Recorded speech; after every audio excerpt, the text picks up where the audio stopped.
again, you are ultimately in control.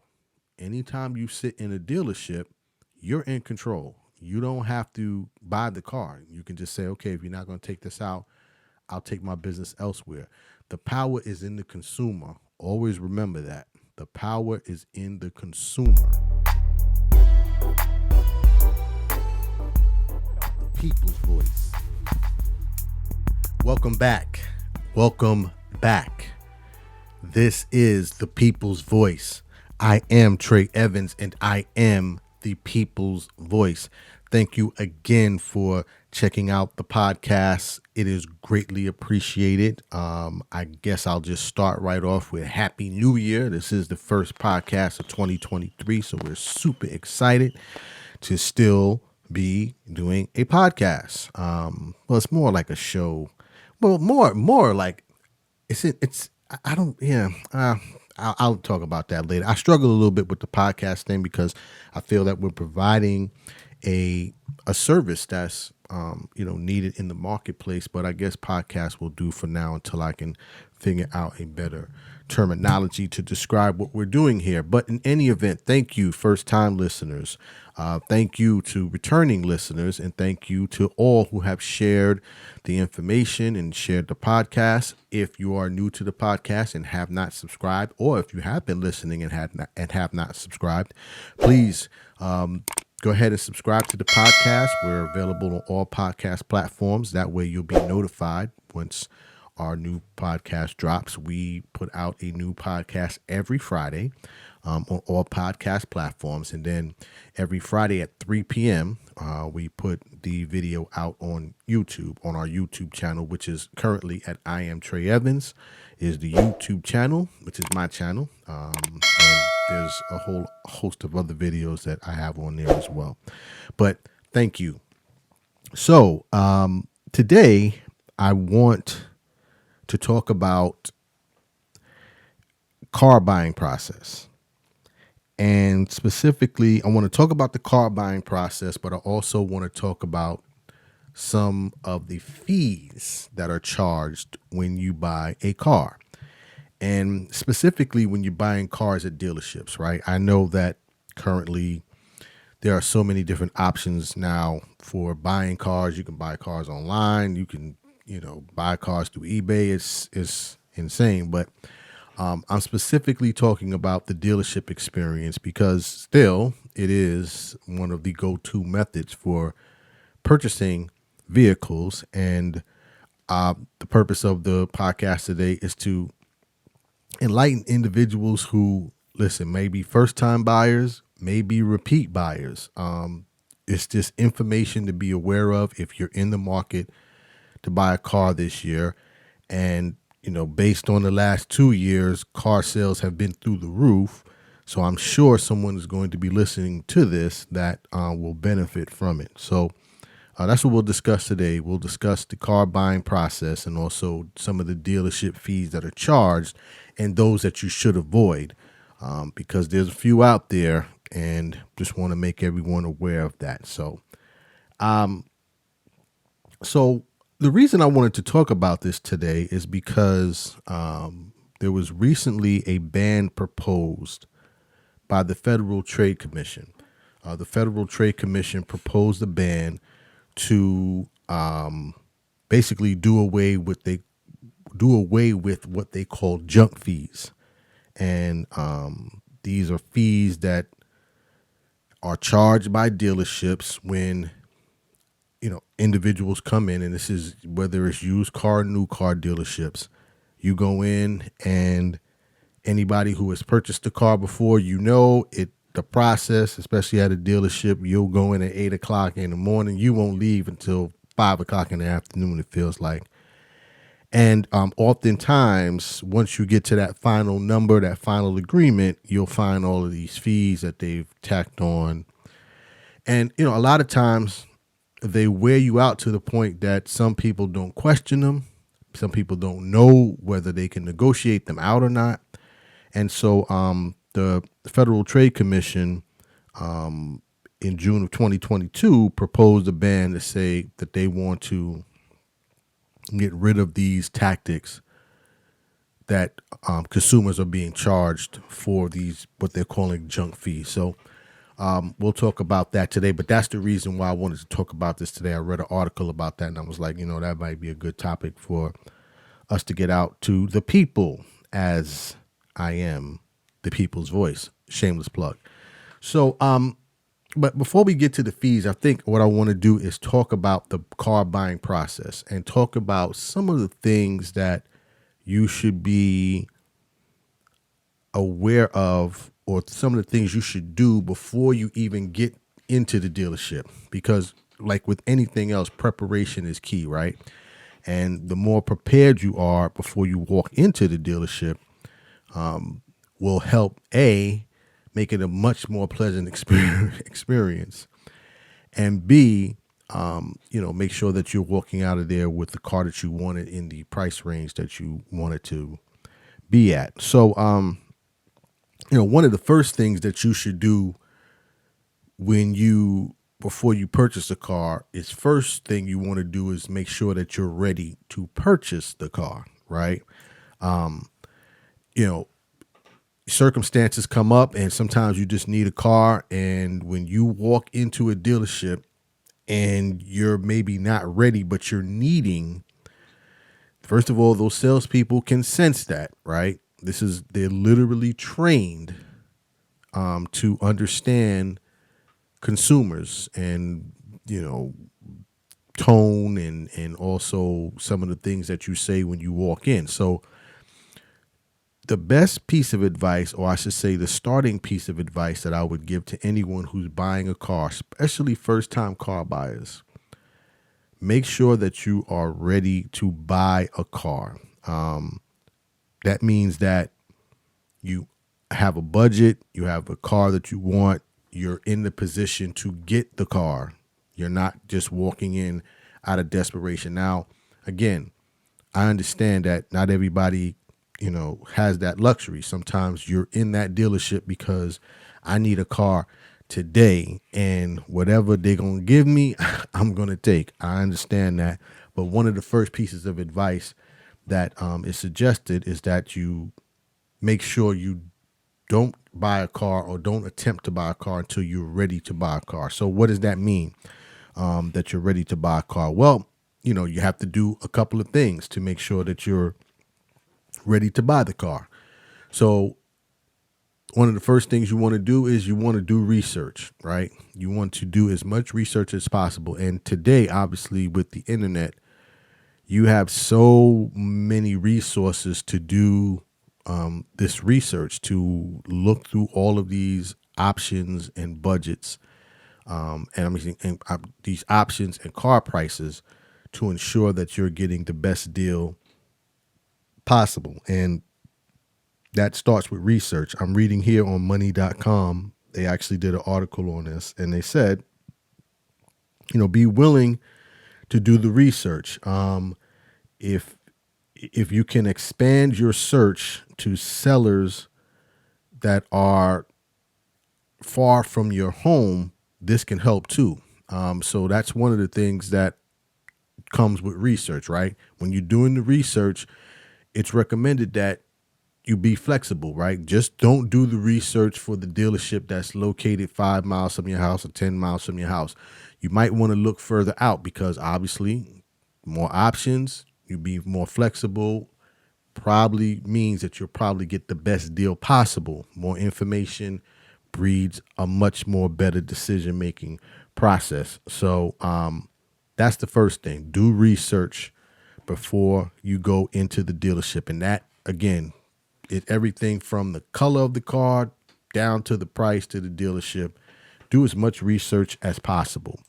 The next thing you want to do is once you figure out what type of car you want, right? Because you're really doing the research to narrow down what is your need at that point, right?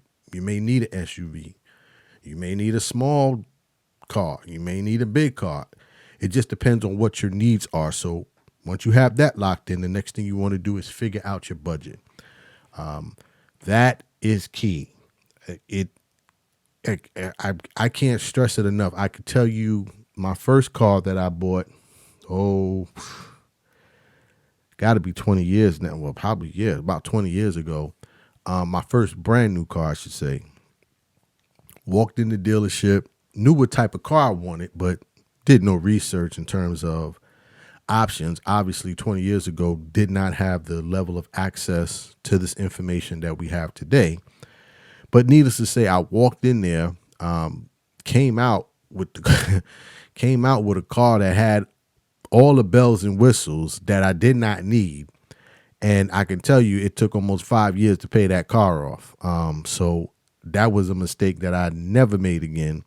But again, that comes with research and understanding what your budget is and where you need to be at the time that you purchase the car. So research, then figure out your budget. The next thing you want to do is get a, well, figure out your budget. In doing the research and figuring out your budget, you're obviously, or hopefully, you're narrowing down your choices, right? Don't go in there saying that you want, there's 5 different cars that you think you want. Let's get it down to the car that you are really focused on that's going to fulfill your needs, or even if your wants, if you're just buying a car out of want. Let's figure it out so when we walk in there, we know what we want and we're not being positioned into buying something that's not within our budget or within our wants. So narrow down your choices.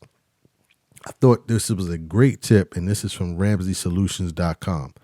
So after you research the car that you want, the type of car that you want that fits what you are looking for at the time, you figured out what your budget is going to be in terms of affordability.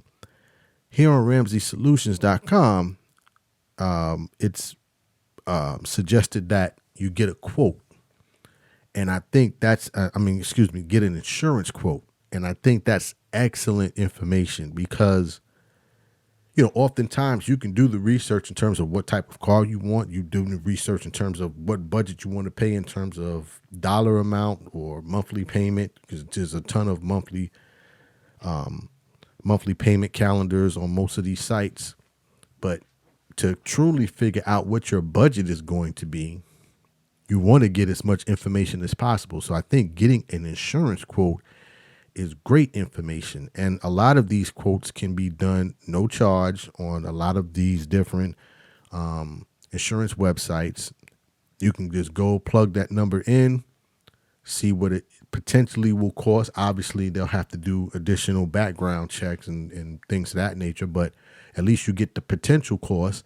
And then that way you can put that cost into what you've already budgeted for the car and for your monthly payment if you need to have a monthly payment. So now you know how much your total cost will be just for the purchase and having that car, right? That's not including, gas and maintenance and things, car wash and things of that nature. But at least you have a good understanding of what your total monthly payment might be or what your total purchase payment will be. And then that way you're able to have to make a much more informed decision once you get into the dealership. So I think those are some great tips. Let me just review that again. So first thing you want to do is you want to be prepared. Number one, buy a car when you're prepared. Circumstances happen. Sometimes you have to just go in when you have to go in, but if you can be prepared, that always helps. Number two, do the research. Research what type of car that you want, everything from the size down to the trim level, leather seats, cloth seats, moon roof, no moon roof, whatever that you need, air conditioned seats, heated seats, whatever that you need. Let's do the research so you have a great understanding of what it is that you want when you walk into that dealership. Next thing, budget. Budget is huge. Make sure you find out exactly what the car is worth. You can do this on Blue Book. Kelly Blue Book, you could pull a lot of information if you're looking at used cars. For new cars, you can go right to the different dealership sites or even manufacturer sites, and you can see how much that costs. And then another great tip from Ramsey Solutions is get an insurance quote, right? Get a quote so you can find out what your total payment will be or how much your insurance will be on that car, at least the estimated amount. So you have a good understanding of what that will cost. And then I think some of the other recommendations here is I would hope that if you bought a car you would employ, but it says here take a test drive, and I don't know anyone who would buy a car and not take a test drive. I would highly recommend it. You buy the car, get in the car first, take it for a test drive, make sure it is what you thought it would be, right? What you expected it to be. You just don't want to buy it based on just the look. But that's another recommendation here is take a test drive for the car that you eventually decide to purchase. And then always, last but not least, and there's a number of other recommendations, but I think this will be the last one here is always negotiate. And negotiation is always best, and this is I've stuck to this and it's worked out. Dealer says, how much are you willing to pay? If you know you're willing to pay $50,000, you don't tell the dealer, I'm willing to pay $50,000. Now, I mean, I know for those who are listening who have purchased cars before, you guys already know, and you're like, well, that's not new, but let's keep in mind that there are many people who have maybe never purchased a car, first-time car buyers. Never give the seller the price that you're actually willing to pay, right? You tell the dealer or the seller, if the car is $50,000, you say, well, I only got 45 or I only got 40. And you guys negotiate there. That way, if you meet in the middle, knowing that you can pay 50 and you get it at 45, everybody comes out with something that they needed.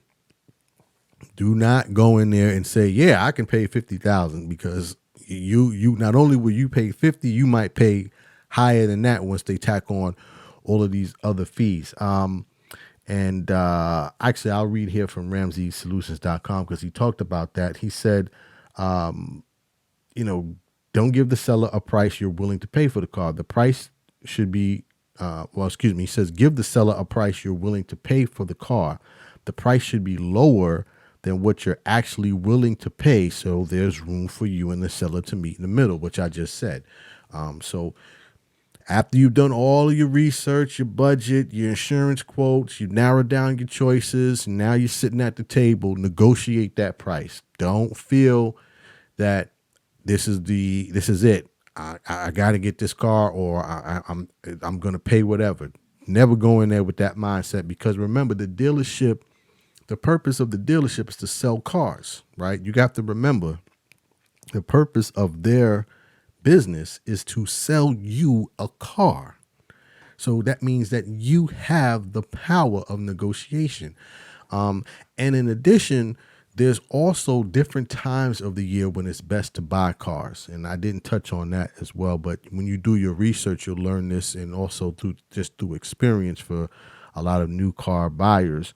Best times to buy cars are usually at the end of each quarter of the year, right? So each quarter of the year, that's usually, December, March, June, September. That's the end of the fiscal quarter for a lot of dealerships. And at the end of the month, they are more motivated. At the end of the quarter, I should say, they are more motivated to sell you a car, because most of these dealerships have taken out these huge loans to buy cars. I don't want to get too much into the car buying process with dealerships, but basically the dealership takes out a loan to buy inventory from the manufacturer, right? The cars are shipped to the dealership. If the cars are not selling, the dealership still has to pay that loan that they've taken out to buy those cars. So if it's at the end of the month, and depending on how their loan structure is set up, at the end of the quarter, they've got to move inventory. So sometimes if you can prepare to buy a car, right? I understand sometimes We don't have that opportunity. But if you can wait, you'll be surprised at the end of the month. I mean, at the end of the quarter, you get a lot of deals that you will not get maybe in the middle of the quarter or at the start of the quarter because the motivation is not there on the dealership side. And then, uh, so just a word of advice, if you can, end of each quarter, good time to go in to buy a car. So that's the car buying process. And that's what I wanted to talk a little bit about now. Now that you've gotten to the negotiation stage, we're here, the contracts are here, the fees. There are a ton of fees that dealerships charge. Some are legitimate fees, right, that they have to charge, just the cost of them doing business. And then there are other fees that are purely about profit. So what I want to talk about is some of the fees that they do charge that are legitimate, and some of the fees that they don't that they charge that should be removed, and you should ask for have them removed. So again, and the reason I'm talking about this is because the FTC, the Federal Trade Commission, proposed a ban to get rid of bank junk, or to get rid of junk fees, bait and switch tactics that car dealers use on consumers. And again, this came up last year because, there was a huge amount of car sales over the last 2 years during the COVID pandemic, because people were home, more people were buying houses with garages, people were moving towards the suburbs, and everybody was buying cars. And so a lot of these tactics that had been in place for decades really came to the surface. And so the Federal Trade Commission proposed a ban to get rid of some of these junk fees. So now, what are some of these junk fees? Well, again, there are fees that the dealership has to charge or can charge as a result of their doing business in the car business. And then there's some fees that are just there purely for profit reasons. So let me talk about some of the fees that you normally will see. The documentation fee. You'll see a documentation fee, and I'm getting this information from lendingtree.com. The documentation fee, and I'll read here directly from the site. It says the doc fee covers the cost of preparing and filing all paperwork.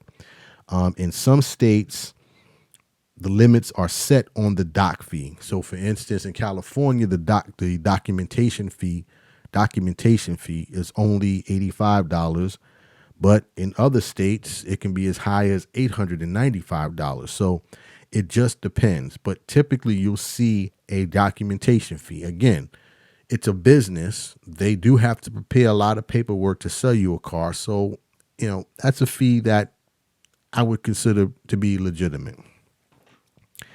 The destination charge. Now, this is kind of where it's on the fence. Some of the research that I've done says that destination charges, which is basically the destination charge for the manufacturer to bring the car to the dealership or to have it shipped, you usually should see this on new car sales, right? Or if you're buying a brand new car, you'll typically see a destination charge. Now, if you're seeing this destination charge on used cars, you might want to question that, because that is oftentimes not a legitimate fee. Now, again, I don't know every dealership's business practices or how they're getting cars, but from the research that I've done, destination fees should be charged on new cars, not used cars. So again, if you're in that situation, bring that up. But this is typically a fee that you'll see when you purchase a car especially a new car at a dealership. Obviously, inspection and emission fees. This is part of state fees. You'll see this and reading here again from lendingtree.com. In many states, a vehicle must pass a state safety and emissions inspection before it can be sold. So again, legitimate fee. Obviously, tax, title, and licensing. These are fees that you typically will see on the car when you purchase a car. Now, fees that you should avoid. This is where it gets interesting, and I want to play this clip here from the Chevy dude who does a great job on YouTube on talking about the car buying process. Experience in a dealership, owns a dealership himself, but he does a great job in terms of highlighting some of the fees that should not be charged. And one of the fees that dealerships love, not love, but a lot of dealerships like to charge is a nitrogen fee. And this nitrogen fee is basically, they say this is a fee for putting nitrogen in your tires to keep them inflated for a longer period of time. Now, if you see this fee, question it and get it removed. But I wanted you to hear directly from a gentleman who works at a dealership, actually now owns a dealership, as he's talking about the nitrogen fees, which I thought was very, very interesting. So let's take a listen to that, and then we'll continue from there. So. Nitrogen in tires. Nitrogen is a big one dealers still do. This came out in the mid to early 2000s. Dealerships were charging all sorts of absorbent fees because they were sold on the idea that it helps your tires stay inflated longer. It's scientifically proven with as much nitrogen as in the air that we're breathing that it does no benefit to your cars. There'll still be people in the comment section of this video saying how they use it and it's a big benefit. I'm telling you, it's a scam. It's snake oil. Don't fall for nitrogen in your tires. And now that is directly from again, this is from the Chevy dude who not only has worked at dealerships for a decade plus, but also now owns his own dealership. And this nitrogen fee that some car dealerships charge, as you heard directly from someone who sells cars, it is not a legitimate fee. So you can have that waived, or you should request to have that waived before you decide to, get to the final signing of the car. Another fee that a lot of dealers like to use is what they call a reconditioning fee. The reconditioning fee is, and I'll read here, it says, if you're purchasing a used car, you need to be wary of this fee. And I'm reading this here from YAA.com. It says, when car dealers purchase used vehicles, they recondition them to get them show ready. Reconditioning entails mechanical inspections, detailing, and more. Recon, this is how it's usually labeled in your charges. Recon is simply the cost of doing business. This is also like a prep fee. Matter of fact, let me play this again from the Chevy dude, because he talked about prep fees as well. You'll see this on your charges. Again, this is something that you can push back on to get it negotiated out of your payment. But let's take a listen. Talk about a really good one. Dealerships will tell you that, hey, listen, we have an extra fee for the temp tag or for dealer prep. It's typically listed dealer prep. We're going to wash it, we're going to vacuum, we're going to fill it up with gas. All again, that's BS. That's absolutely something that you do not need to pay for extra above the cost of the car, because that's figured into the car. That gas you're putting in, most manufacturers sit there and actually reimburse the dealership for the gas that they're putting in the car. So that's not really costing the dealership any money, and it's something that you get on every single new car. Matter of fact, a lot of manufacturers are putting that full tank of gas right on the factory Mulroney sticker. So never pay a prep fee, because there's nothing involved with it. You're always gonna get a clean car, because listen, at the end of the day, if you're buying a brand new car, they're worried about manufacturer CSI, those surveys that they get, and that is something that they're going to automatically do for you in the beginning, regardless of how much you pay for the car. So never. And that's great advice there. This is the Chevy dude. Great. He has great information on YouTube, but never pay for a prep fee. Why would you pay for a prep fee? This is something that the car dealership, to clean the car, to put gas in it, this is what they're supposed to do if they're selling you a car.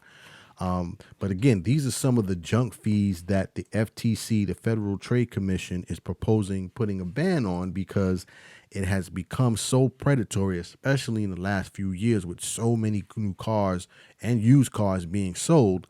Dealerships are putting on these additional fees, and a lot of new car buyers and even recurring car buyers who may not even know that they can negotiate these things out of their payments, they're just having these things tacked on, and it's just gross profit at the end of the day for a lot of these dealerships.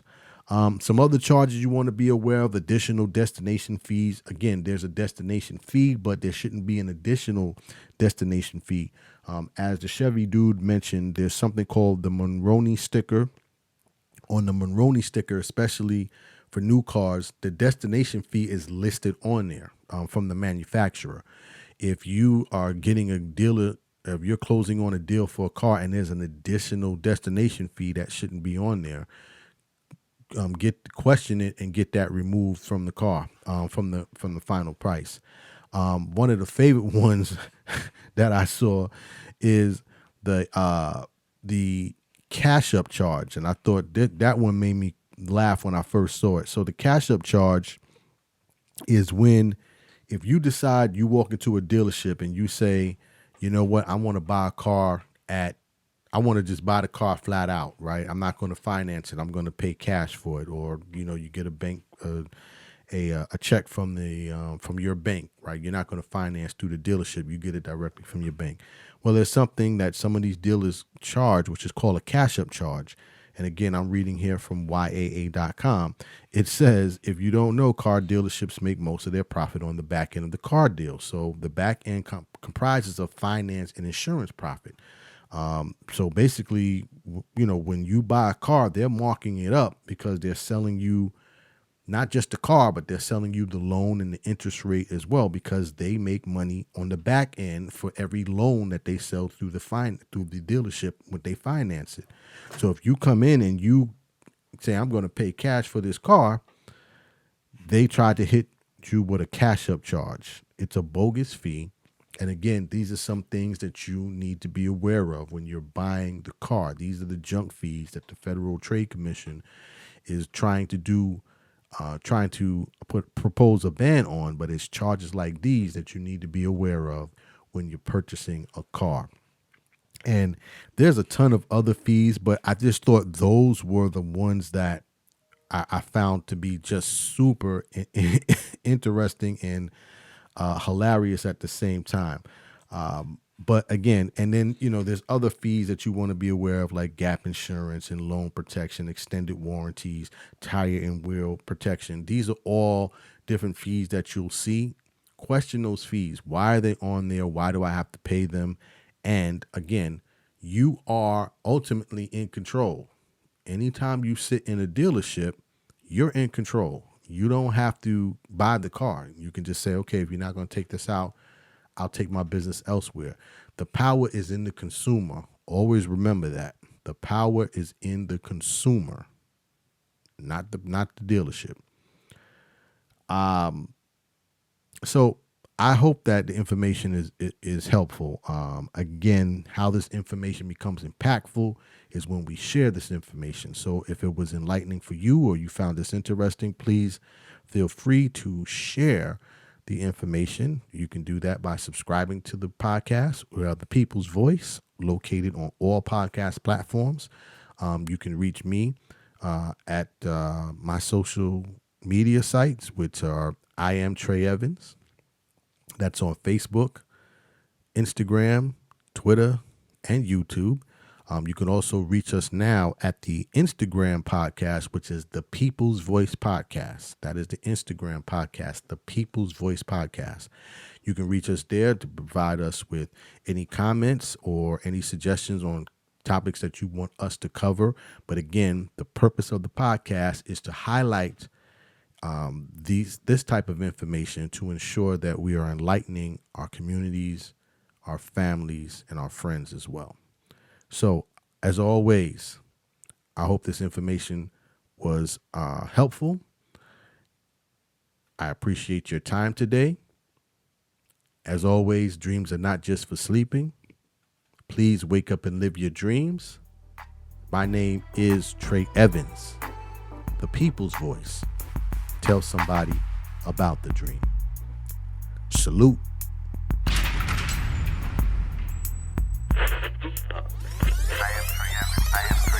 People's voice.